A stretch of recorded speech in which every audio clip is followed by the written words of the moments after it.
Coconut oil is a so-called superfood. Its enthusiasts claim it will cure everything from bad breath to digestive disorders. You can even use it as a moisturizer. But perhaps the most surprising claim is that eating this stuff can cut your risk of heart disease by reducing your cholesterol levels. If true, could coconut oil be a healthier yet equally tasty substitute for butter? Some people claim the reason coconut oil is good for your heart is because it reduces levels of harmful cholesterol. Others say that's nonsense. It raises cholesterol. Claims based on the fact it's more than 80% saturated fat, more even than butter. So is coconut oil a cholesterol-busting wonder food, or is this all simply dangerous hype? To find out, we've teamed up with the University of Cambridge to run a groundbreaking experiment. We've recruited nearly 100 volunteers who are all over 50 to test what effect eating coconut oil compared to other fats will have on their cholesterol. We're splitting our volunteers into 3 groups. Every day for 4 weeks, Group 1 will eat 50 grams of coconut oil. That's about 2 tablespoons. Group 2 will have 50 grams of olive oil, a fat that is known to lower harmful cholesterol. Group 3 will eat 50 grams of butter a day, which, like coconut oil, is high in saturated fat. Helping us run the study are Professor Katie Kaur and Professor Nita Faruhi. They're going to be looking closely at 2 different types of cholesterol. LDL cholesterol is the bad cholesterol, and it's linked with increased risk of heart disease and stroke. So hold on to that, LDL is bad.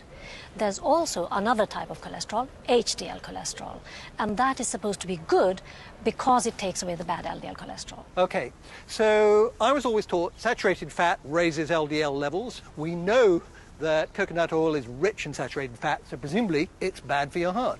Yes. That's what's so surprising, that there are so many health claims that coconut oil is good for your heart. Also, it's now marketed on a large scale, and so we really need to know what the health effects are in a British population. Before our volunteers start their oily regime, we're taking baseline levels of both types of cholesterol, the bad LDL and the good HDL. We'll repeat these measurements at the end of our trial. Every day for 4 weeks, our volunteers have to incorporate their 50 grams of oil or butter into their diet in whatever way they choose. Short. Jacket potatoes, got some butter on it. Oof. A month later, and our volunteers are back. So, what happened? Hi, everyone. Hello. Hello, thank you very much for coming along. Want to knock back a pint of fat before we get going? Okay, results time.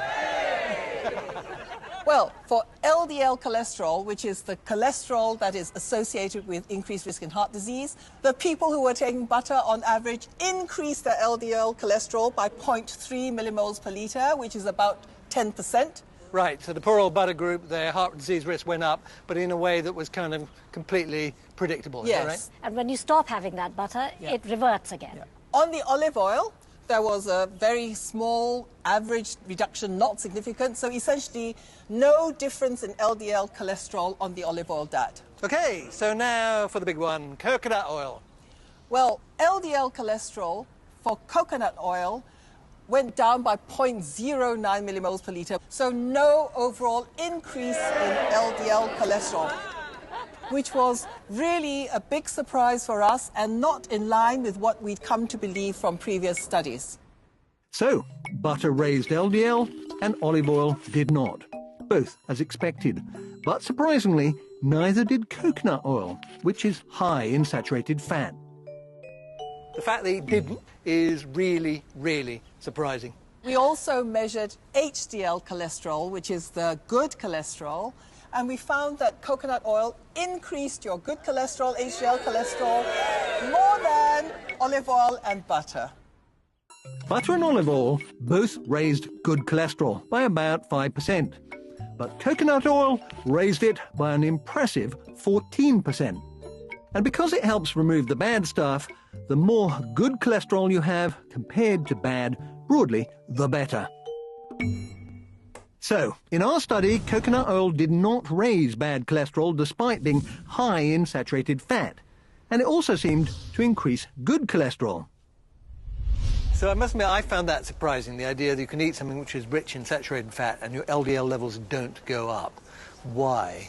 One explanation is that coconut oil is rich in lauric acid, which may be processed in the body differently from other saturated fatty acids. So I guess the message from it is not all saturated fats are the same, and it is possible that some saturated fats are actually beneficial. Within saturated fats, there are actually probably good and bad saturated fats. And the art is identifying the good ones. That's the challenge. So watch this space. Yes. Yes. Further studies are needed to find out the long-term effects of coconut oil on health.